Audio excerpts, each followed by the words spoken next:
So ayan, yung mga baguhan po na hindi pa nakasubok ng gundula. Ayan, ganyan po ang itsura niyan. So sundan nyo lang po yung sa video na to. Ayan, marami pa kayong matututunan pagkabit ng gundula. Gumagawa ng bahay kahit walang sweldo, sablading umaasa ng konting paghango, pagod man ng katawan.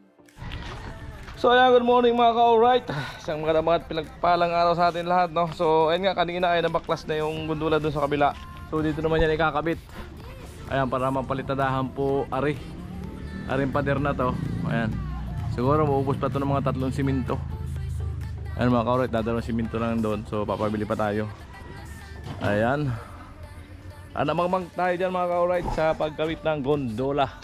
Ayan, sa mga hindi pa nakakaalam, ayan, magkakaroon na kayo ng idea sa ngayon kung paano magkabit ng gondola. So ayan, ang diskarte po dyan ay magpapasobra kayo ng zipper lens. Ayan o, yung may mga sobra na yan, yan ang pagsasabitan ng gondola. Ayan, sa mga baguhan po, para sa inyo po ito, mga baguhang manonood, viewers, at baguhang gagamit ng gundula. Ayan, mayroon na po kayong magkakaroon kayo ng idea sa pagkakataong ito sa ating vlog. Ayan, at sana may matutunan kayo. Ayan, malaking bagay po yan, may matutunan kayo sa vlog na ito mga ka-alright. At ang ating dito ay papaano magkabit ng gundula at papaano gamitin. Yan po yung magiging pamagat natin. Ayan, para madaling nyo pong i-search. Yan mga ka-alright. Ayun, si Kapuloy nasa taas. Grabe ang init agad. 9 pa lang, 9:20. So napakainit. So sacrifice po sa taas. Hindi naman po lingid sa kaalaman natin na pag nasa taas ka ng yero ay napakainit po niyan. Kasi doble ang init, yung init ng araw at init ng yero. So kinakalas na niya po yung nilagay na tubular na pinagsabitan ng gundula sa likod. Ayan. Din nga pala yung kung tatanungin nyo kung bakit nakapagsabit ng gundula doon. So makikita nyo po yung zipper lens na yun sa taas, nakaipit, tinggabilan dulo yan, nakatali. So dyan naman po tinali yung dulo ng tubular, yung nakausli na yun dito, para hindi siya tumikwas na ganun, lumaban siya. So dito yung nakakapit, nakatali ng alambre. Yan mga ka-alright.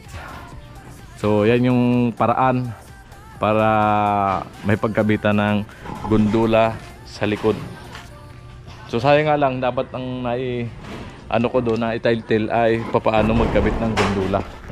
So ito, so yung isa dito, para makita nyo, yun ang title natin, para madali nyo mahanap mga ka-alright, madali nyo ma-search.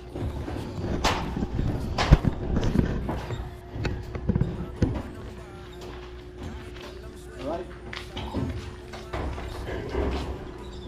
ay nalagay mo yan, hindi mo ba?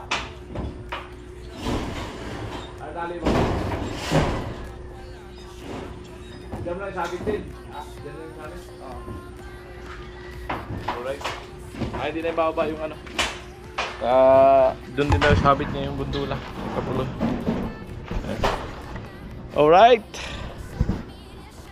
Ayan. At sana mapanood nyo po ito hanggang matapos ang ating vlog para marami kayong matutunan mga ka-alright, sa mga baguhan po na ating masugid na manonood at patuloy na sumusubaybay sa ating mga vlog. Ayan, maraming salamat po.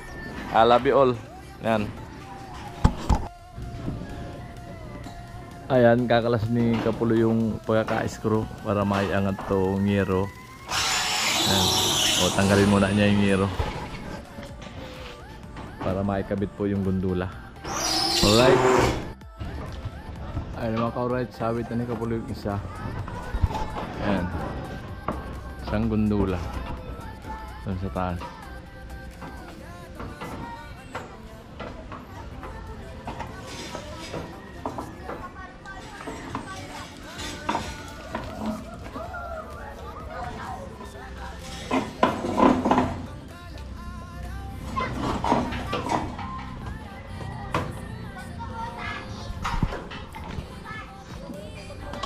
Yan mga ka-alright.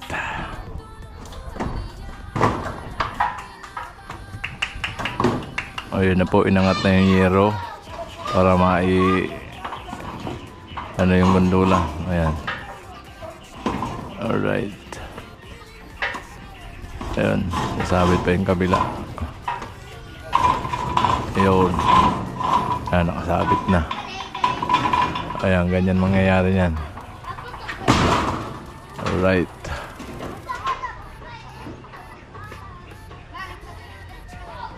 Dalawa pa.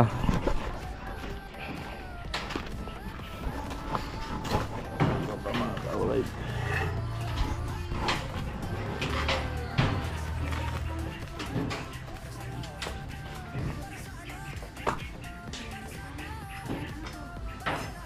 Alright. Nasabit na rin.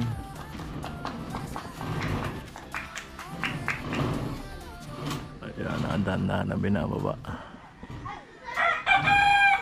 Napakainit sa taas. Ayan. Pawis buhay. Ayan mga ka-alright. Ayan. Ayan na. Ayan. Ayan, ganyan po ang paggamit ng gundula. Ayan, may isa pa.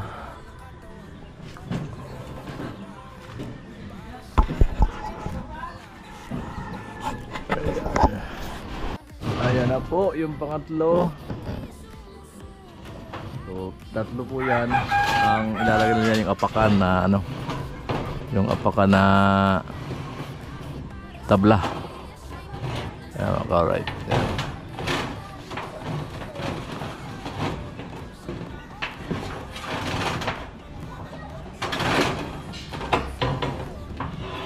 Alright.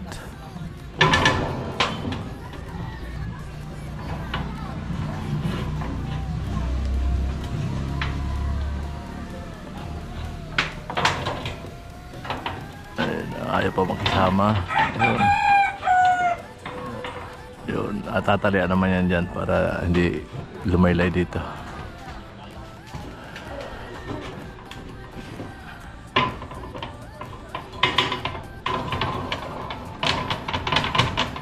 Alright.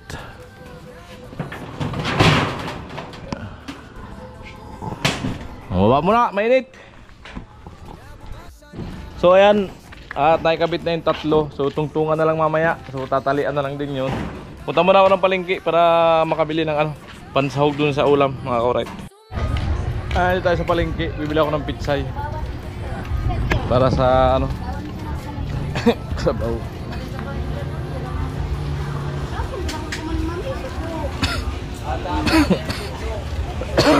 Ate.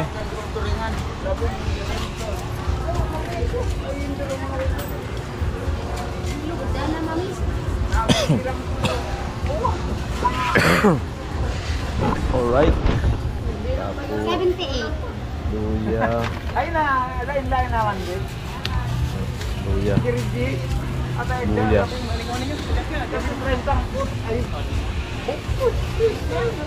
Bawang. Saka may beef cube.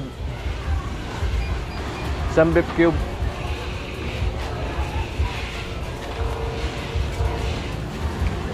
Saka to. 4. Wait na, plastic mo rin tabi, be. Gabit, mangganang mo na tabi ito ah. Bakal ko mga kubang kulit, pangalan, tilapia. Kala mo. Saka to paminta. Pera pong beef. Isa lang.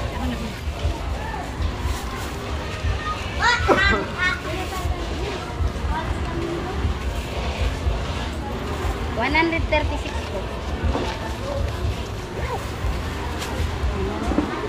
Alright. So yung mga ka-alright. So bali last na budget 500. Ayan.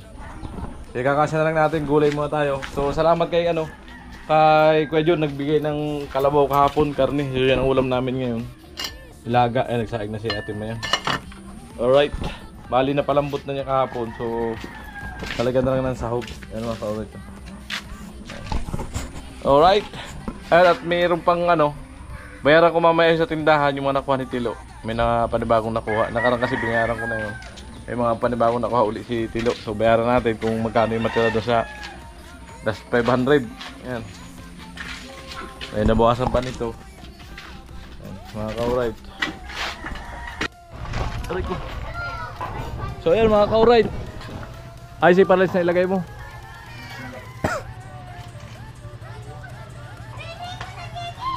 Ano ganun ko puloy ng si Parlens. Ay dilagay mo yung isa para magpantay. So ayan mga ka-alright. Sumakto ano.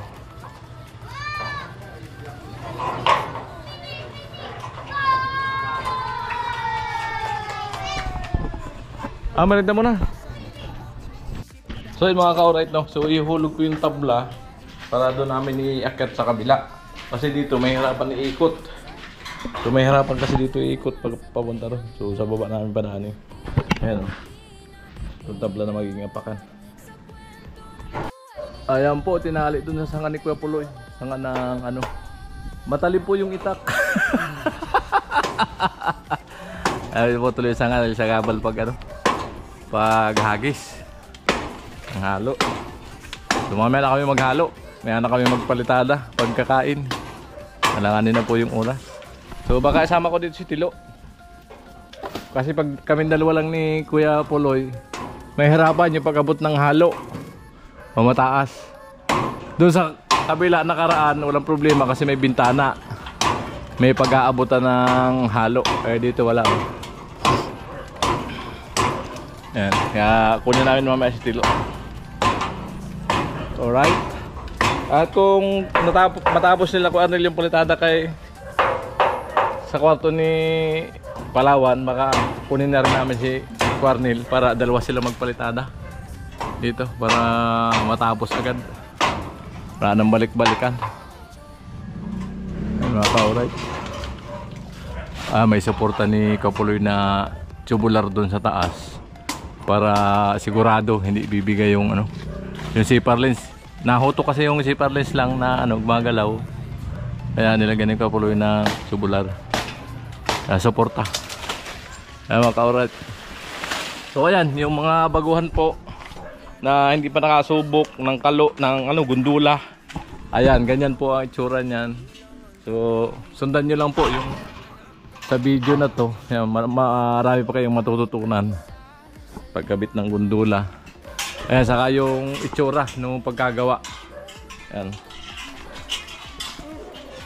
May mapupulot po kayo na ano, kaalaman sa vlog na to. Ayan mga ka-alright.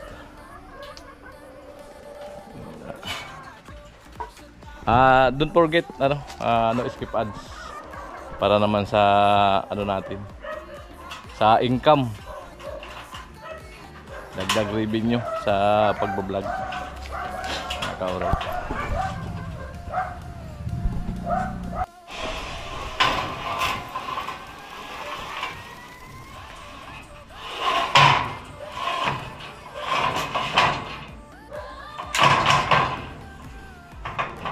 Alright. Yun.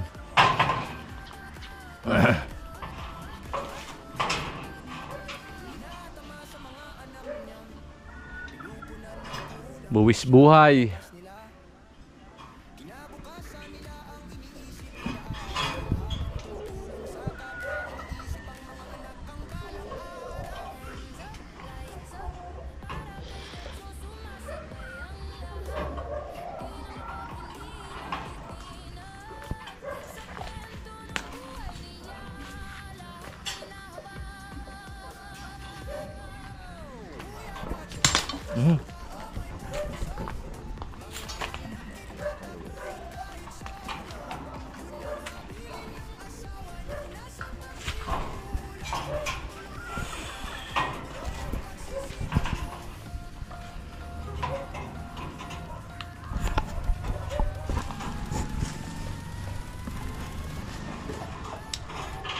Kailangan ng terware, bibili ako.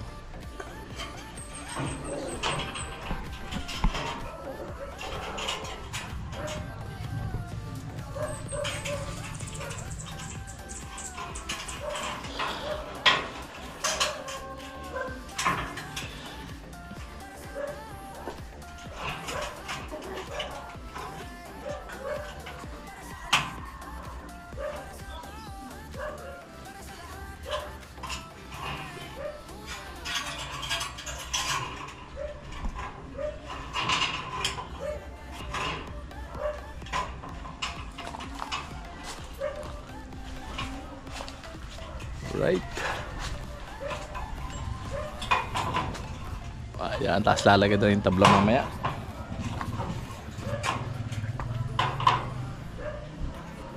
Yun, talian doon para di gumalaw. Di na siya duluyan, mga ka-right. Yun. Kapo.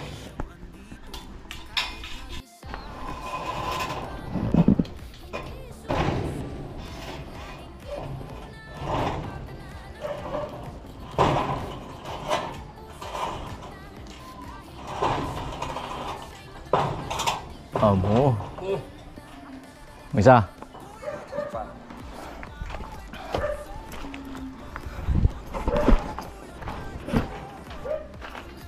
Oh, dito na. Langanin.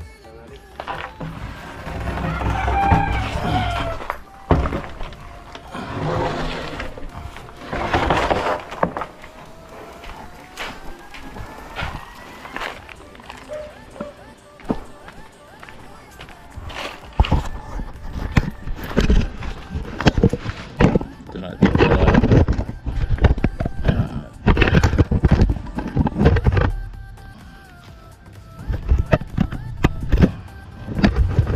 Tumba.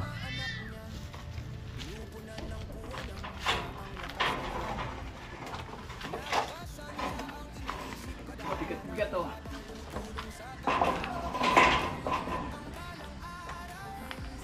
Patong sana. Yan, patong.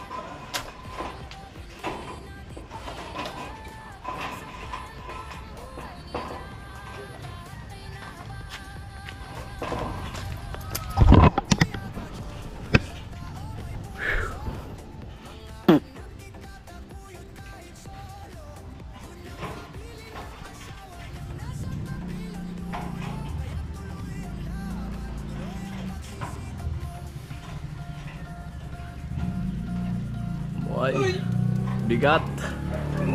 Para-paraan.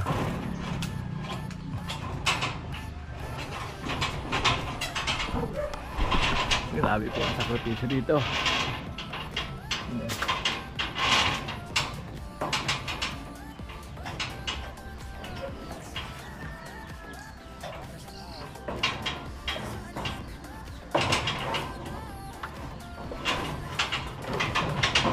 Okay na yan. May tinamaan pa. Yun.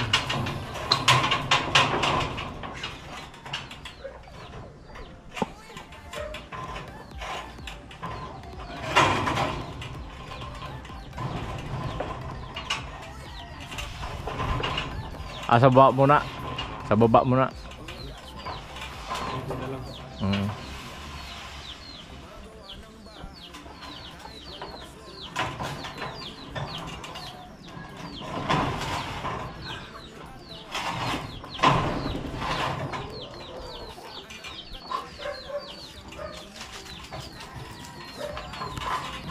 Kunin ko pa isa. Yung may isang pagkata doon. Para dito. So ayan na nga mga ka-right to. Ayan na yung tabla na iakyat na. Ayan. So lagyan na ng kapuloy ng ano, yung pinakang harang sa ano para pwedeng pagkakapitan pang emergency. Ayan mga ka-right. Po yan yung harang na kapiraso na ano, na kawayan. Ayan.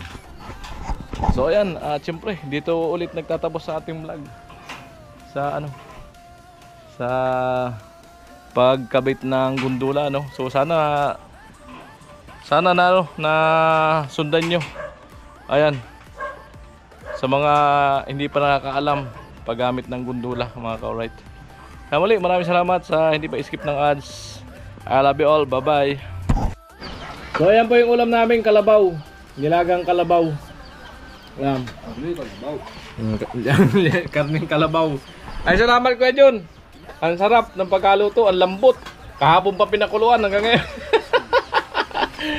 Ang lambot talaga. Tonto kasi tilo niya pagkaganyan kalambot. Ano? Ngupit. Sarap.